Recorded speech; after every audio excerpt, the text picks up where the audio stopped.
Thank you. Talk back to me. Okay. So we are representatives from the Las Vegas Sex Workers Collective. And Katie, right here. And our presentation is called Sex Work and Sex Trafficking, Understanding the Nuance and Becoming a Better Ally. We are a collection of strippers, cam girls, porn stars, pro-doms, full-service sex workers, and what else do we have? I think that's it, for now at least, who are committed to improving the lives of people who perform sexual labor. And we do that through community organizing, mutual aid, education, and legislative reform. And our goal specifically is for the full decriminalization of sex work. So, my name is Nikki. Hi, I'm a stripper. And I'll let these lovely ladies introduce themselves. Nikki. My name is Jazz. I do music. I'm a webcam model. I also dance, and I'm a student here at UNLV too. Hi, I'm Trevor. I'm just a stripper. I'm not like I do all this other stuff. Yeah, that's just one thing.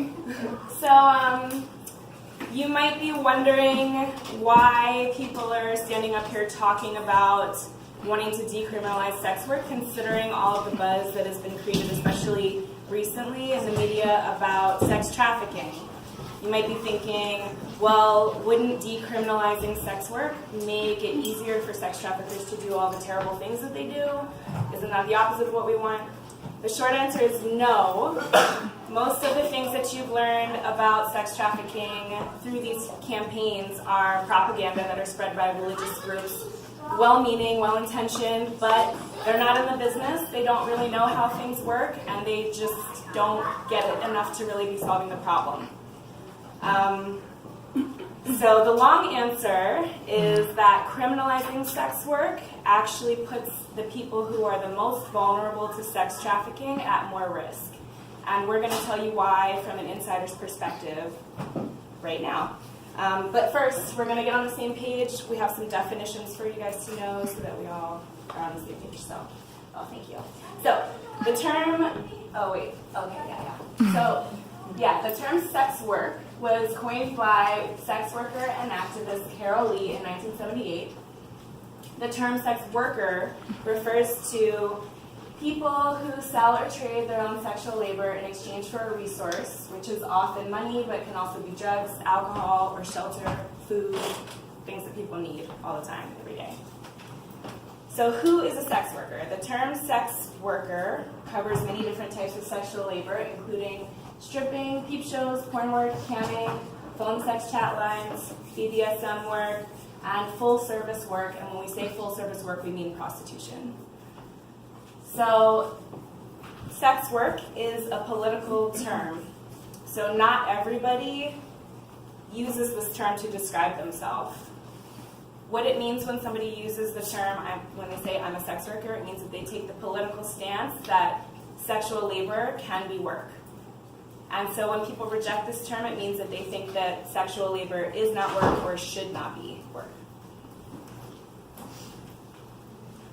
So, before we can understand why criminalization puts marginalized people at more risk, we really have to understand the subtle nuances between consensual sex work and its intersection with sex trafficking. It's important to understand that the image that the media has painted about the sex trafficking victim is not at all what it usually looks like. We get this picture of a white woman with a black hand over her mouth, or the movie Taken, where it's a white woman from a well-off family that randomly gets kidnapped and sold into sexual slavery, and that is not, I'm not saying that has never happened, I don't know, but when you hear about the thousands and thousands of people that are sex trafficked that these anti-sex trafficking organizations are talking about, that's not at all what it is.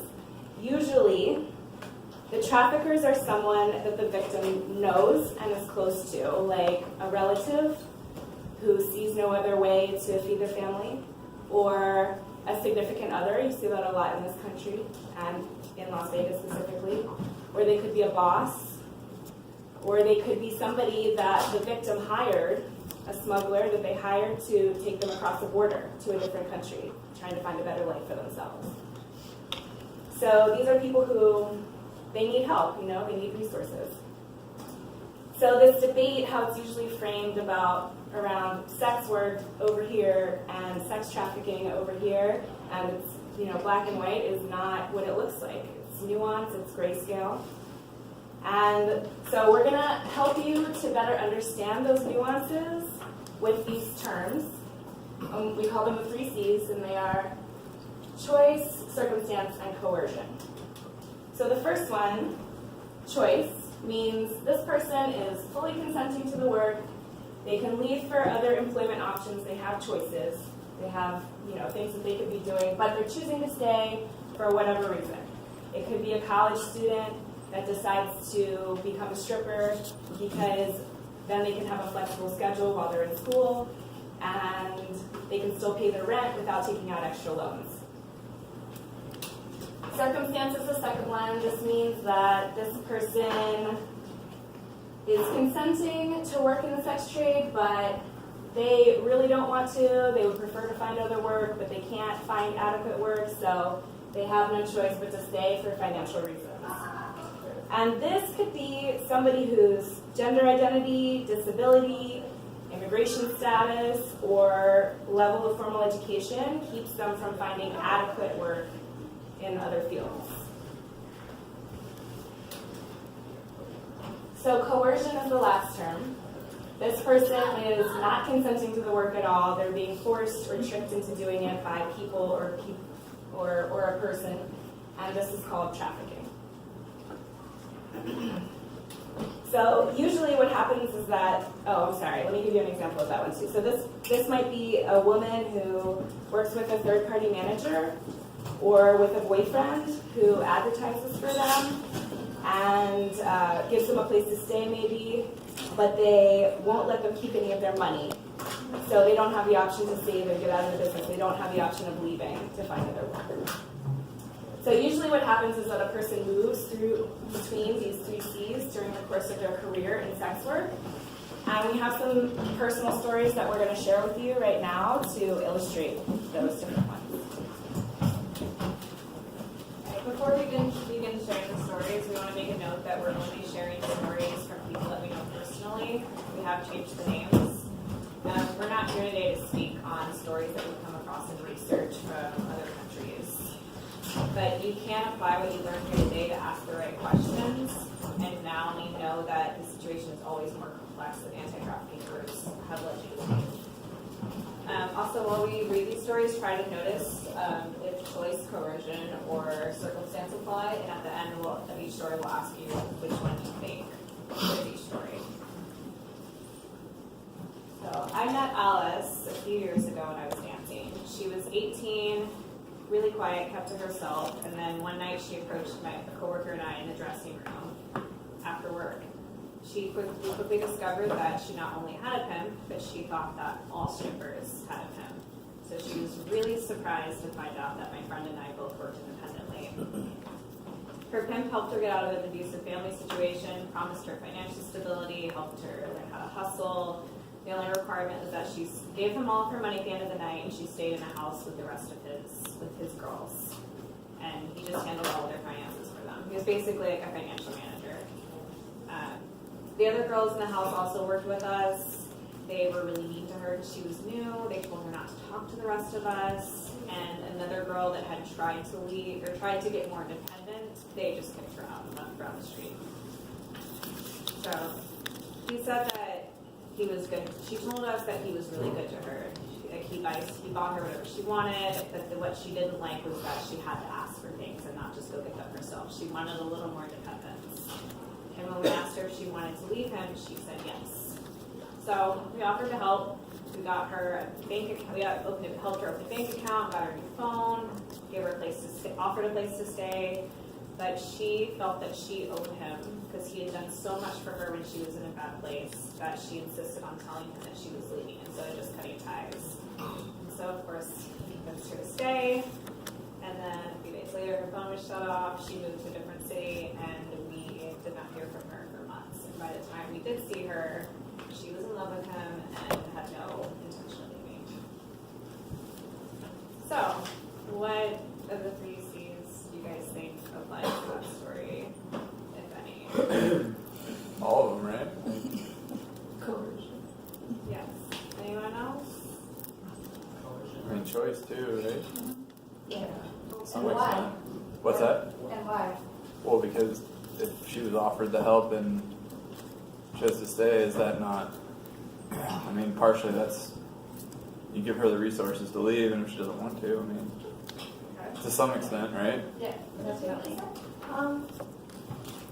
Kind of. I feel like, because I'm not arguing that it wasn't a choice, but like the idea that just because she had the resources and didn't choose to leave doesn't make it choice. Because like situations can be really murky like that. Right. I- Circumstance That's too, right. for sure. Yeah, she like because she could have left, but she might not have been mentally ready to leave. You know. Yeah, definitely. So it kind of gets blurred, right? Yeah. Yeah, it's kind of a grayscale. Anyone else? I think it was like circumstances too. Like she felt like she couldn't do it on her own. You know, she needed felt like she needed his help and stuff like that. Yeah, definitely. The answer is all three. Good question. You're all right. We're all right. Yeah, she got into sex work because of her circumstance. She stayed with him by choice, but we don't know what he said to her to make her stay. As you brought up, it's a murky situation. So he could have coerced her. And her situation could easily go from choice to coercion if he threatened to keep all of her money and wouldn't let her stay. So, I mean, honestly, we've talked about this story. We can't feel that we can't tell her that she's wrong for staying because we don't know her life. We don't know her full situation beforehand. She felt that it was better to stay with him, and we just have to respect that. Okay, this is actually a very common situation, and we are going to build on that with the next stories because often choice and coercion go hand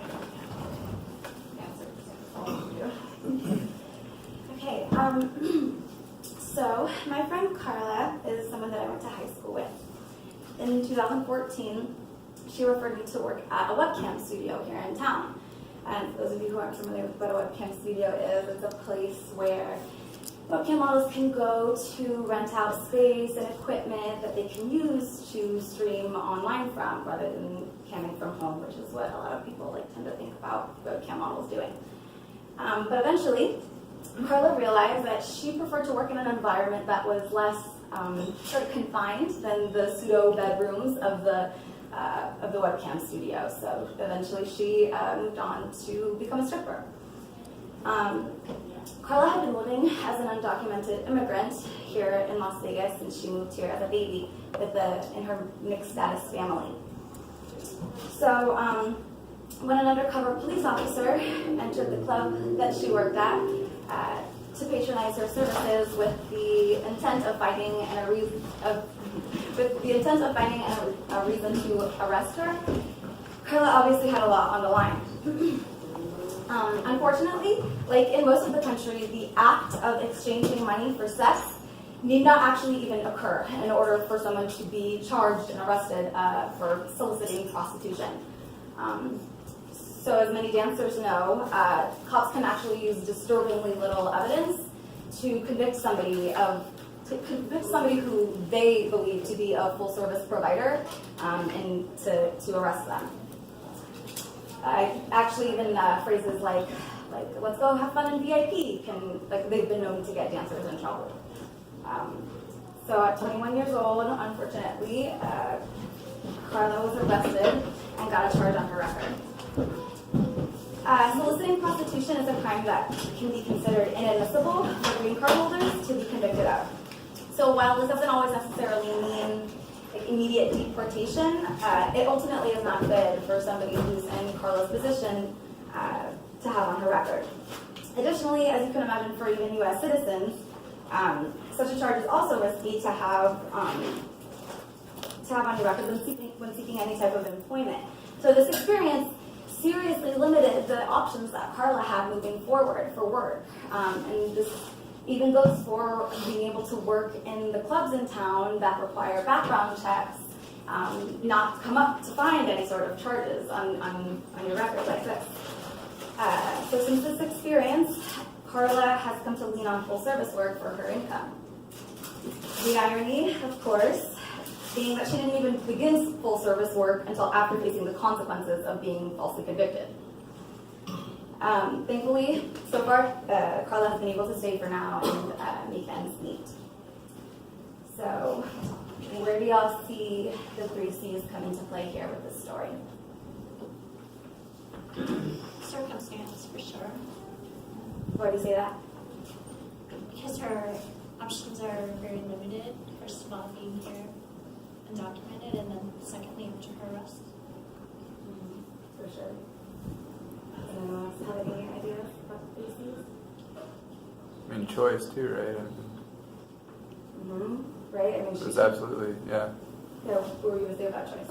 I was going to say it was absolutely her choice to, like, at least get started, you know. Moving from the, Yeah, from the studio yeah. stripping, she just said that she liked to walk around, you know, that she Yeah, didn't be able to move in the space that was larger Absolutely, than, yeah. you know, a little corner area. So that was because she wanted to. That's a good point. Yeah. So we have another story. Okay, so this is the last one, and this. Oh, and by the way, we forgot to say this. We've changed everybody's names. Oh, yeah. So. Oh, you did? Okay, sorry. No, but thank you. That's All right, yeah. So this story is from a mutual friend of ours, and she wrote it out. So I'm just gonna read it like she wrote it. Okay. I started trading sex after fleeing a domestic violence situation. The home I was staying in was not a safe, viable option, and I needed to find shelter elsewhere. I didn't have any savings and was in a new city with no networks. Trading sex for places to crash was how I stayed safe for a bit. Some people may refer to what I was doing as survival sex work. I certainly didn't feel as though I had any other options. While I experienced some violence during this time, I was able to provide myself access to spaces where I felt safer than I did previously. After a while, I was able to find a job on Backpage working for a local agency. I was enrolling in classes and wanted to find more stable housing, and trading sex for cash directly seemed like the next logical move for me. So I made the choice to go work for this third party, thinking it would help empower me to create a more independent life for myself. Taking that job provided me with the economic means that I needed to create that life. However, it also put me in many situations where my boundaries were ignored and my individual agency felt precarious at best. My first time working, I was given a hotel room and instructed not to leave. If I needed to leave the room for any reason, it had to be okayed first. In the first day, I was pushed to do things I was not okay with doing, and I had a much greater number of clients sent to my room than I was comfortable with. But doing criminalized work in a setting where you already feel over-surveilled, there was no way I was going to risk bringing attention to myself by telling anyone. I felt powerless in controlling my working conditions. Whenever I would try to leave, they would blow up my phone numbers and emails and stalk me. And at one point, the owners put a copy of a worker's driver's license on the front page of their website, which was terrifying enough to intimidate the rest of us into complying. I worked for this third party for a couple of years until someone in the community connected me with a different job. With help, I was able to switch over to a different agency, one that allowed for a lot of flexibility and say in my work. And from then on, things certainly haven't always been peachy, but I've been able to continue working in this industry and making choices about my labor that work for me and my life. Across the board, in all of my experiences, good and bad, I would have been much safer and more protected if sex work were fully decriminalized. Decriminalization would have meant not being criminalized for fleeing domestic violence. It would have meant not being criminalized for surviving. It would have meant not being criminalized for coming forward with labor violations or assault. And when I was working under an extreme exploitative third party, having connections to other workers would have changed my situation drastically. But under current legal models, even communication between sex working people is criminalized. Especially now with FOSTA-SESTA, which is a law that was passed last year. Raise your hand if you're familiar. Okay, good. We got one. No. Sex workers' tools for safety are being targeted more and more. I needed decriminalization, destigmatization, and decarceration years ago, and still, along with so many people selling sex, do. So what do you guys think about the 3 C's in this story? All of them. Yeah, definitely an example of all 3, and also a prime example of how people use the fact that the work is criminalized against, the third-party managers use the fact that the work is criminalized against the workers to control them more. So I don't know if we need to make any more points about that. Anybody have anything else they want to say about it? Okay. So, yeah, thank you all for listening to those personal stories. We wanted to share those stories because the 3 C's are a great way to kind of organize your thinking about sex work, right? It's a great way to kind of consider, how to organize your thoughts when you think about sex work as opposed to, the work versus trafficking. But as y'all can see, there are often elements of all 3, even in this really nice, neat, organized way of thinking of sex work. So it's really important that we not think of sex work as some sort of monolithic experience, and that we can, consider them. Maybe we can all think back about these stories each time we're talking about sex work moving forward. So I'm gonna read a quote from this book, Revolting Prostitutes, by Gina Mack and Molly Smith. And here it is. Yeah, feel free to come up and talk through this. This is such a good one. This is my copy though. Don't lose it. I don't know. That's a good question. Probably. I don't know. Actually, I'm not sure. Let's see. Let us know. Yeah. Okay. The quote is, criminalizing sex work isn't working. At its core, exchanging sex for money is like migrancy, drug use, and abortion. It's a legitimate and pragmatic human response to specific needs. Prohibiting it produces evasiveness and risk-taking among sex workers, driving them into the margins and exposing them to even more harm. So the point that anti-trafficking groups miss is that sex work and sex trafficking are symptoms of larger problems, namely poverty, immigration, and other issues that are related to your ability or inability to meet the needs of you and your family. So yes, sex work can be shitty work. And some choose it. Some are in circumstances where there may not be any other better options, and some are forced to do it. But people have the right to work even when they don't like their jobs. And the people with shitty jobs they actually need more protections than the people without shitty jobs. No one wants to be arrested or deported or get deported back to worse conditions like an abusive home situation or a violent or impoverished country, or even just be unable to get education or a job outside of the industry because of their record. So arresting sex workers or making their jobs or lives harder by attacking their bank accounts or online services and resources that they rely on does not end sex trafficking. The harder that we make it for women to work on their own, the more likely they are to turn to third parties for things like advertising or protection or migration. So for example, when we talk about Fosta Sesta, how many of you are familiar with the website Backpage? Maybe, so, okay, yeah. Backpage was a resource that, Backpage was used for a lot of things, but Backpage was a website that sex workers used to host their ads on, to seek out clients and screen them.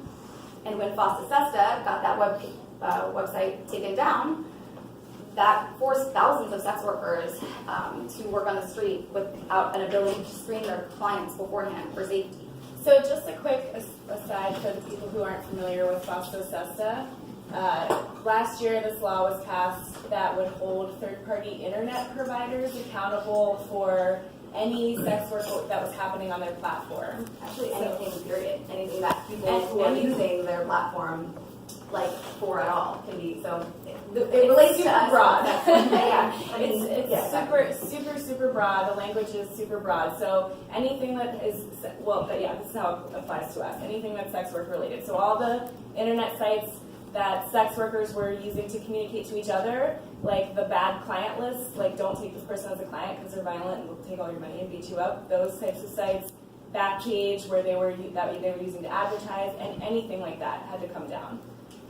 So That's why I think Craigslist personal ads were shut down Yeah. too. Did you hear about that? Remember Craigslist Personals, misconnections? Yeah. That thing That's it's gone because of, process aspect. sorry for interrupting. No, thank you, that's important. So that who we all passed understand. that? Like who was in charge of like where? It was like Kamala Harris was one of the. What, are you asking who sponsored the bill or who? Yeah, exactly. Like I'm just curious, like how She was it. behind Backpage shutting down, and she was behind getting this bill. But then the House and the Senate both passed it. There were only 2 senators that didn't, and then Trump signed it into law. So everybody. Right. Yeah, pretty much everybody. And so, basically, we all want the same things, right? We want respect, want safety, and bodily autonomy in our work and in our lives. So, if what you truly want is for people who are engaging in sex work to not have to do work that they don't want to do, you've got to look at the bigger picture. We have to start asking why people enter sex work in the first place. So criminalizing the work, it doesn't help any of those issues, right? The issues that we're talking about before, poverty, immigration, and so on. In fact, actually, just criminalizing is going to put people who are already being marginalized further at risk.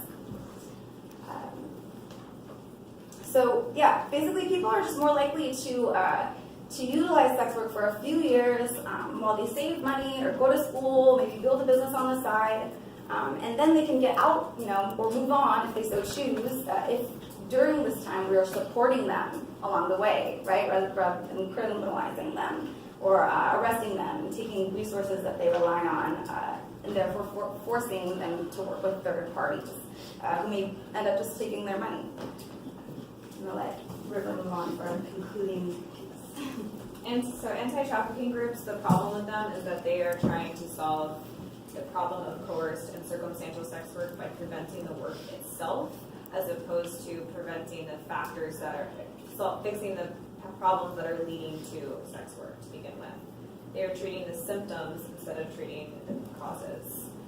And throughout history, anytime there's been an industry that has exploited their workers, instead of getting rid of the industry, such as in the 20s when the factories were exploiting their workers, they didn't shut down the industry. Instead, what they did was the workers unionized and they did pass industry reform, and they passed laws to protect them. And that's what we need. We need laws that actually protect us instead of just making our work disappear. What sex workers and victims of trafficking need are immigration reform, protection for LGBTQ and persons with diverse gender identities. We need better education, we need childcare, accessible healthcare and family planning options, social programs, and in terms of legislation, we need decriminalization. Our lives are at the point where it's literally depending on this. We encourage you to do more research, watch Gina Mac's TED Talk, or read her book, Revolting Prostitutes. It's like 15 minutes. So good. So good. This is the point in the presentation where we'd like to give you a statistic about trafficking, but unfortunately we cannot, because we do not actually know the amount of people that are trafficked in the U.S., because all the groups the statistics consider all sex work, including consensual choice work, to be trafficking. So all of us, they consider all of us to be trafficked, even though we are choosing to be sex workers. They consider us to be trafficked. We have no real statistics because most of the organizations who publish the research don't understand the industry or the needs of the individuals in it. That is why it is so important for you to think about sex work and sex trafficking in a nuanced way. Consensual sex workers are against trafficking. Everyone in this room is against trafficking. None of us want people to be trafficked. It's important for us to have allies. Did you Yeah, I did. It was something that y'all said about how, like, I don't know the proper term for it, but you talked about how, like, I guess I want to say managers or people that oversee or supervise certain sex workers, they'll, like, convince them that, like, oh, what you're doing is illegal, so they'll hold that over them. How do they not get in trouble for that? Like, how does that work where they can say, you're going to get in trouble if you do whatever, but it's like, aren't they also a part of the whole thing as well? They So are. I'm confused. But it will. Oh, yeah. Do you want to go first? Sure. If you want. I think a big part of that is the power, right? Like the people who and money being power, like and being disempowered by the fact that like your income is coming from this person, this individual who's making these threats against you, is a completely different. It's a completely different relationship, right? So the person who's holding the money and cutting the checks can absolutely use something that might even be used against them onto the worker because like the police isn't even involved in the situation. It's just a between the two of them type thing for the most part. Yeah, that's a good point. And also, if the person goes to the police and they're like, this is a labor rights violation, it's held against my will, they're still going to get arrested. Yeah. They can't just go to them and be like, please help me, this person is violent or whatever, like they can't do that. They don't have that option because it's criminalized. So, yeah. I don't know what the laws are in Nevada, but I know when I lived in Texas, if they did a raid and rescued people who were actually being trafficked, there was no rights, there was nothing to protect them. So they would charge all of the women, even who were held against their will, with prostitution. Yeah, so it It's didn't really common. and a lot of times if there was they're nothing to protect actual victims. Yeah. And a lot of times if they're immigrants, this, we didn't include this because they're not personal stories, but in our research we've come across, especially if they're an immigrant, a lot of times they'll hold them, they won't let them talk to a lawyer, they won't let them talk to their family, they just hold them, and then they get deported. And it's like, that's not saving, so that's not helping anybody. Nobody wants that, nobody would choose that for themselves. Yeah, so who are you really helping, right? Or is it maybe just that you have a problem with something else? And maybe is it really because you actually care about the people? Yeah. Right. I'm not sure where we're at with time. We're good. Did anyone else have any questions? Yeah. Hey, so I'm actually here because I volunteer for a nonprofit, the Cupcake Girls. Okay. Hi. You just helped one of our friends. You did just help one of our Yeah. Yeah. Okay, I'm glad to hear it. I'm Krista. Yeah, I've just been volunteering for them for a few months. I just started doing outreach at clubs, and I also do a lot of events where we go to community events. So just try to communicate the message to the community, and try to share a lot of the same things that you shared today about the nuance of sex work. So my question is, as an ally, I don't want to be the kind of ally who is condescending to you or talking over you. I don't want to go to the club and seem like I'm being pandering or condescending. Thank you for saying that. That's so awesome. So I'd love to hear input on that I could share with the rest of our team because I think We would love to talk to you, Krista. Yeah. Thank you for that.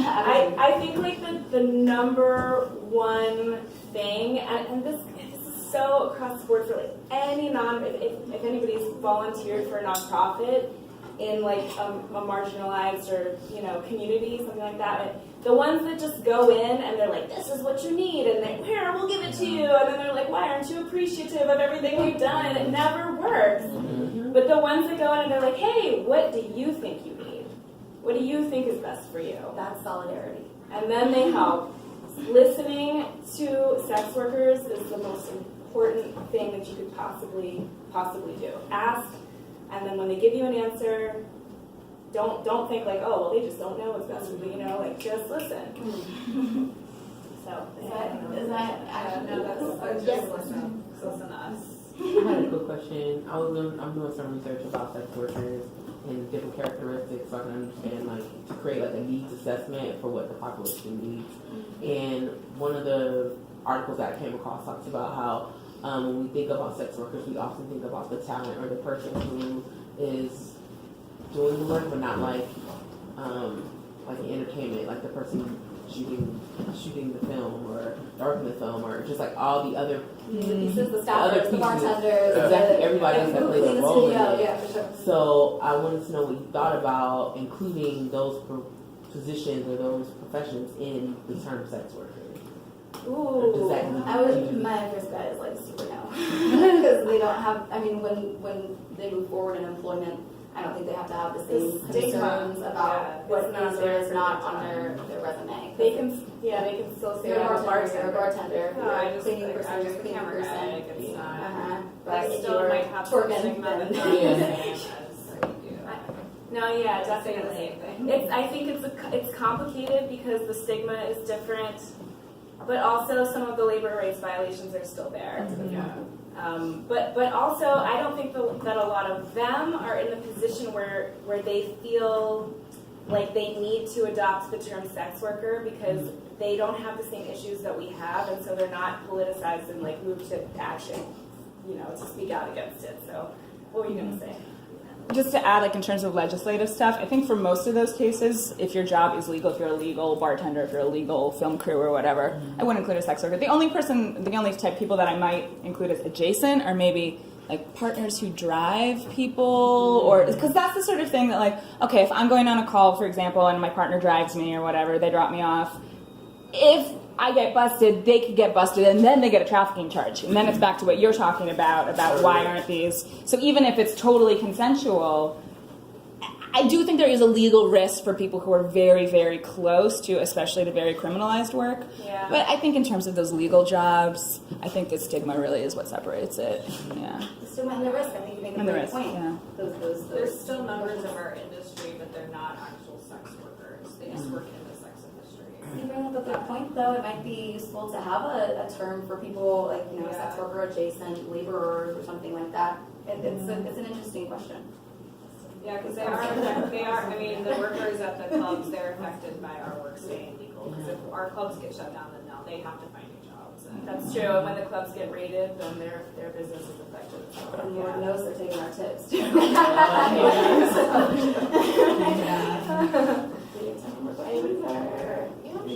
Anybody else? So I have a question. I'm just curious about how sex workers that aren't Eurocentric standards, how are they treated?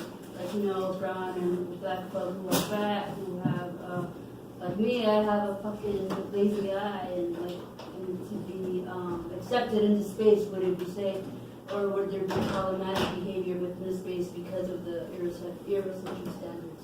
Oh man, that's such a great question. Yeah.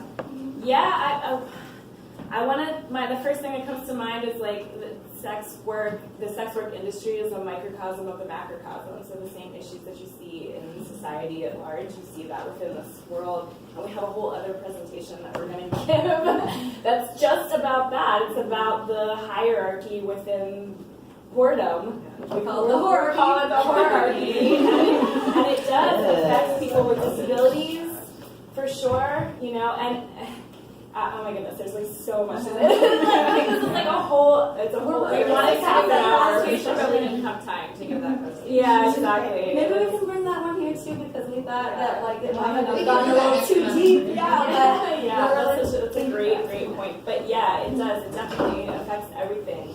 I know, like, I don't do as well at certain clubs because I'm black. And, I'll get fired more easily from certain clubs because I'm black, or other friends that are black do too, And it is, it's harder. It's harder if you are not privileged. The less privileged you are, the harder it is, just like in any other, part of society. But, Sorry, I keep adding. And also, it tends to be that like those legal jobs are reserved for the people with privilege, right? So people who are not Eurocentric or with disabilities or like of different size, they are generally tend to get pushed into those criminalized spaces as well. So again, like the marginalized people just keep getting more marginalized. And that's something I want to bring up. The reason us three are pretty privileged. Like, we are all doing legal sex work, and if you've noticed, a lot of the people talking about sex work openly are doing legal work and are usually like white and privileged. And it's because in our industry, a lot of people do not have the privilege of being safe enough to speak out and talk about sex work. A lot of them are afraid that if they do talk about their job, they're going to then be arrested because their work is legal. Or then they will lose their other legal job and not be able to provide for their family. So that's why a lot of the sex work talk you hear does come from people that have privilege. It's because we have the privilege to be able to safely talk about this. Like I don't have to fear for my life or being arrested or having my family disown me because they already know what I do. Yeah, everyone has that privilege. Yeah, that's why we formed a collective, actually, because we were like, well, the people who can speak can be in solidarity with, people who are like, okay, I would prefer to. We actually have people who are full-service sex workers that wanted to be here today, but they just couldn't because of scheduling conflicts. But so we're here. Sorry. That was a really great question. I think that would probably be a great question to end on, even though we'd love to hear the other ones that y'all have. We want to be able to move on and give space for the other presentations. Yeah, and we can do it at the end too. I'll try to make mine a little shorter. So that we can give more space to the collective that came to actually work out.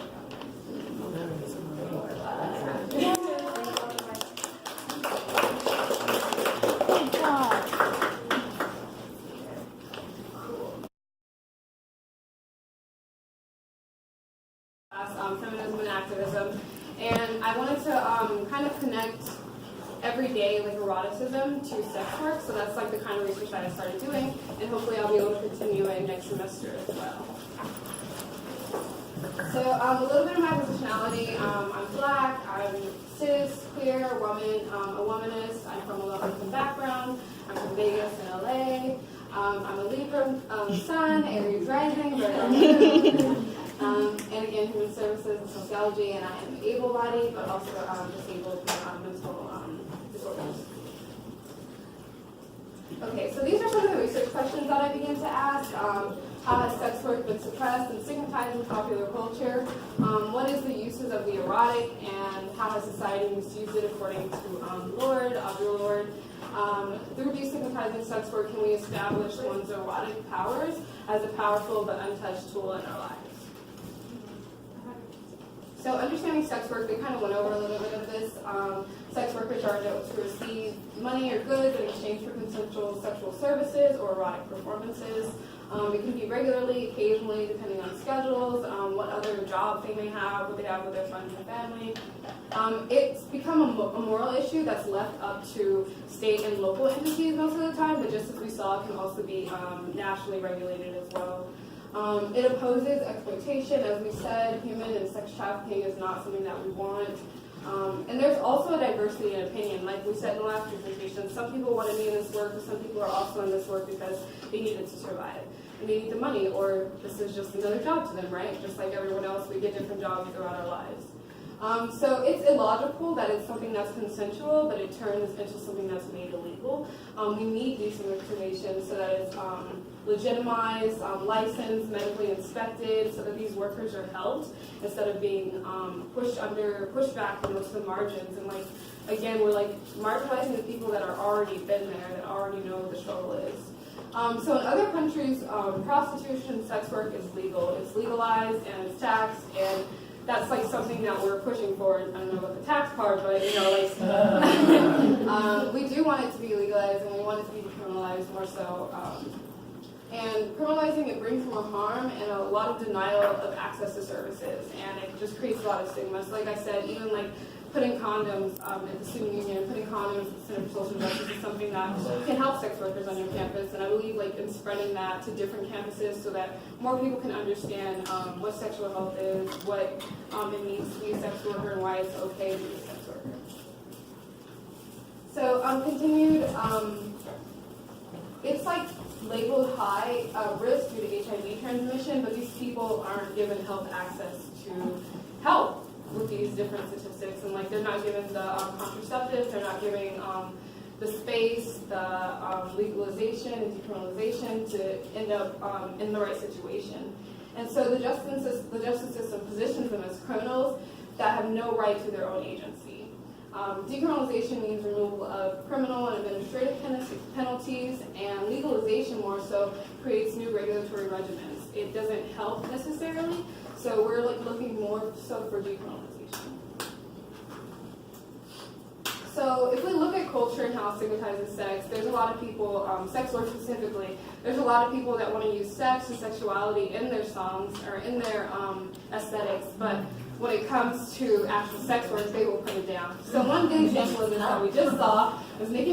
She said, I believe less than a year ago, it makes her sad as a woman that women have more to offer than their bodies. She said this. This is the same woman that has a song called Rich Sex, has a song called Bed, dresses very provocatively, uses these aesthetics, uses these workers in her videos, but doesn't want to give them any legitimacy.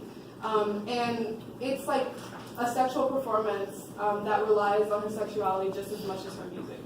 Our culture has an obsession with seeing sex workers objectified, victimized, and silenced. Through media's negative and stigmatized portrayal of sex workers, sex, and sexuality, and the over idea of eroticism, it's all been stigmatized and labeled immoral and wrong. So eroticism is something that's of the mind and senses. It's a cultivation of pleasure. And it's like sensual, but also sometimes sexual energy that's combined. This can be through perceptions, touch, taste, smell, anything that you perceive to bring you pleasure. And so using our erotic powers can help us explore more deeper meanings. If we're able to see sex workers in a new light and see sex as something that can be a powerful tool and something that deserves to be, for sex workers to be decriminalized, we can use eroticism in other parts of our lives, right? We can use it to find different experiences that are alike and bring us just as much pleasure as sex brings. So healthy ways to help portray sex workers, which is something that we can all do in our everyday lives, not using them as punchlines for jokes in the movies and media and on radios and whatnot, and their songs, not using language and imagery that reduces them to punchlines and stereotypes. And there's an educational unachievement. There's underachievement. There's issues with self-esteem and body image, pressure to conform to sexualized femininity. And there's a reproduction of masculinity that's equated with sexual entitlement and conquest. These are like false senses that we're like placing on people that they shouldn't have to conform to. Instead, there should be awareness building, educational events just like this one held so that people can understand what decriminalization means and understand why sex work deserves just as much legitimacy as any other job. We can have destigmatized conversations, just like we wrote up here. What do you know about things through the media? What does your family know about things through the media? Sometimes it's hard having those conversations. Sometimes it's not safe having those conversations as well. And so those that are privileged to have it and those that can have those conversations, it's always like, a privilege to do it. Have those conversations. Sometimes you might be able to change someone's mind, and of course every mind you change could bring different outcomes to different people. Also, obviously, decriminalization. We need to, as well, abolish militarized police forces, because if we create laws or take down laws, what does it mean if people are still going to enforce them in unfair ways, right? That's what they're already doing with the laws right now, so we need to, not only do the decriminalization, but that's why the destigmatization is so important, because we need people to understand in the back of their minds, again, this is work, and I should be treating you just like any other everyday person. Okay, so lastly, uses of the erotic. So again, it's a resource within each of us that lies deeply in female spiritual plane. It's firmly rooted in the power of our unexpressed or unrecognized feelings that we need to continue to start bringing up. Like, we're super overworked right now. We have so much more time. We might be in a different place, not working as much, not being criminalized as much, and then we'd be able to use our erotic powers. We'd be able to enjoy small things that bring us pleasure, right? And so it's been made into something that's confusing, it's trivial, sure, should I be enjoying these different things? How do I enjoy different things? How do I take care of myself? What does it mean to be doing things that brings pleasure to me throughout my everyday life? So it's sometimes the strongest feelings with us that are repressed, right? And we can share these powers with one another, and we can also engage in pleasure activism, like actually being in spaces that are pleasurable to us and that we love and like have family and connections within. These are different things that I believe reframing sex work can kind of help us see these different powers that lie within us. So working towards a solution, I believe that through my research I found that by understanding that those who do sex work are not dirty or immoral, but choosing to do work with their bodies that they may find liberating or sometimes unpleasant, just as with another job, I believe that we can see sex as a powerful tool of pleasure. Only then can we distinguish all and position the erotic as a whole alongside sensuality and sexuality as another powerful tool in our lives. Perfect. So again, they deserve healthy representation, destigmatization, and decriminalization so that we can bring about better uses of our erotic powers. The erotic powers we hold reminds us of our capacities for feelings and should be used in other social spaces, sometimes outside of sex. And eroticism can help us develop ways to approach intimacy and other aspects in unconventional and non-normative ways. We should feel deeply in all aspects of our lives, and that's what I believe. So, thank you.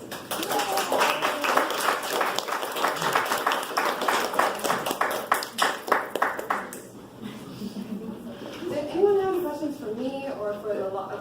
Okay.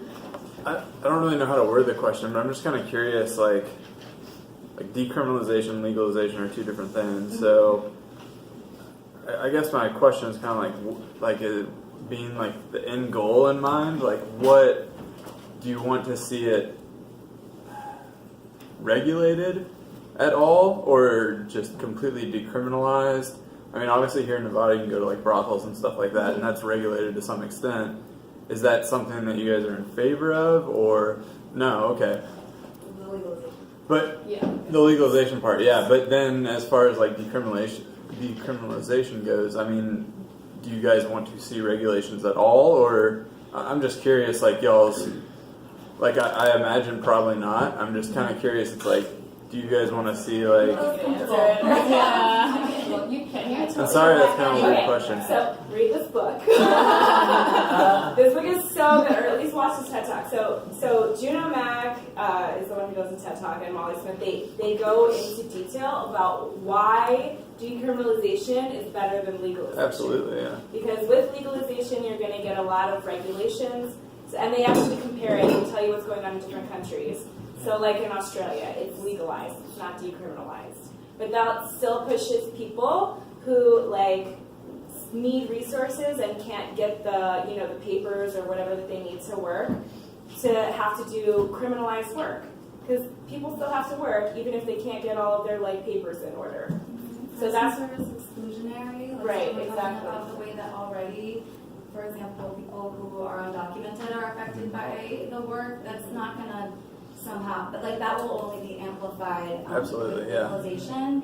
As such, will our interactions with law enforcement, which is not really something that any of us are interested in. If there's a way for them to arrest people, they're going to. So for want sure. there to not be a way for them to arrest people for this. Like, because the people they're going to arrest, again, they're going to be the people who need the most help, like immigrants.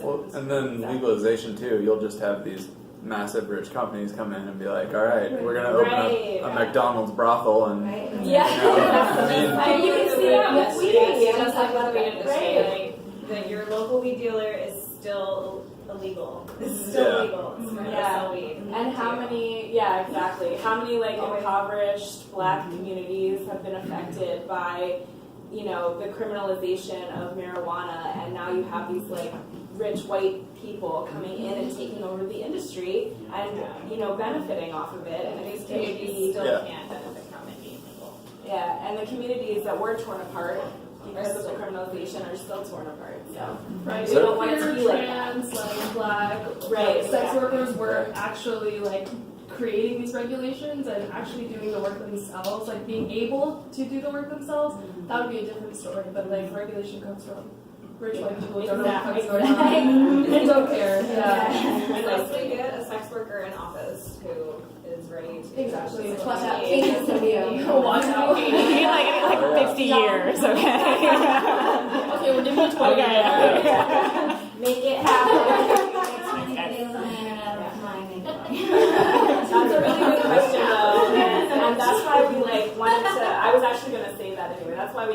point everybody to that TED Talk in the book because she compares, okay, here's decriminalization compared to legalization, here's decriminalization compared to partial decriminalization or partial legalization, all of the different models. The Nordic model, she talks about that and how that's problematic, all of that stuff. So the other thing to watch consider it. also is that something that someone said to everyone is that we are already regulated.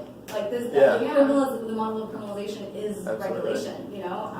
And you do bring up a good point though about like, so, okay, if we criminalize, will there be protections and regulations? And keeping it real, that's something that like the movement itself is having to work with and struggle with and deal with what that means. So it's not, you're not, that's a great question. It's something that we're, working with as a movement. And I see this in your hand. Yeah, you mentioned the Nordic model. I actually went to Amsterdam where they have the red light district. Is that what that is? Like, what countries follow that? I don't. So that's Sweden. So the Nordic model is It's just Scandinavia. It's just certain countries, Sweden and maybe Norway, and like maybe one other one, and it means that it's criminalized to buy sex. It's illegal to buy sex. It's not illegal to sell it. So they're thinking like, oh, well, like take the pressure off of the women or something, but it's still keeping people from making money that they need to make, to live, That's weird. And then you have customers that are afraid that you're secretly a cop and like they will give you like their real information and it puts sex workers in it's less safe. I'm curious on that note, if the Las Vegas Sex Worker Collective has any plans to be at events where political candidates are present, since we have like 22 Democratic people in the field now. I'm curious, like say like, Beto O'Rourke comes here. I mean, everyone who's on the ticket has like varying views of like shitty views on sex work. It seems like nobody, even the more, even like the most progressive people aren't progressive on this issue. So do you have any plans like when those people come to town to be there and ask those questions? It's a conversation we've had. We haven't done it yet, but We've had individuals show up. Wait, what did we do? We've had individuals show up. People showed up at Bernie's? Yes, we did. No, that's what we did. Just have them informal. Exactly. To come here. And the court booker was just here. Yeah, he was. And he was so trash for us because they didn't tell us Cory Booker was coming. We had to get them press release. We had to get them another room. We had to get them all this other stuff. It was horrible. Like, these Democrats needs to. I need to talk to them. I don't know who's the president. If you're here, we need to I talk. guess the answer to that is like we want to. We haven't. We have every intention of. It's just like a matter of our Well, resources being spread thin and with the, intersecting with the projects that we're and reaching out to just candidates. Sorry to interrupt you. And reaching out to candidates and just saying, hey, will you sit down and listen to us? Maybe we can change your mind. I mean, that could go a long way too. And even if they're not the ones that ultimately get elected, at least you're spreading the word and putting good ideas in people's heads. And maybe during debates and stuff, they can bring up more vital questions that need to be addressed. What article is it where there's a bunch of them that got asked on a show, some show. They all got, a lot of the like 5 that went on that show got asked about decriminalization. I don't remember. Well, they all probably look like deer in headlights and don't know how to answer it. Some of them, I remember that's when Harris said that she was for decriminalization. She's not. She's for decriminalizing the selling. She's for the Nordic model. She worded it in a way to make it sound like she's for decrim, and she's not. She's for the Nordic She's model. so problematic. She's so problematic. Candidate that's on right now that isn't even actually a candidate. Yes, that's Yes. Which she's already not case with everything else that she believes, but True. she's the only one that She's not aligns with what we. Not yet. Yeah. I'm helping out. Yeah, she's the only one that's vocally said it. Is there any reason this yet? We were just going to talk about these things, but if folks have questions, I mean, we could just go on that. Somebody back there had a great, you raised your hand earlier. Yeah. I remember you raising your hand earlier. We stopped. There's the same question about criminalizing the buyers instead of the. Okay, I just want to make sure your question was answered.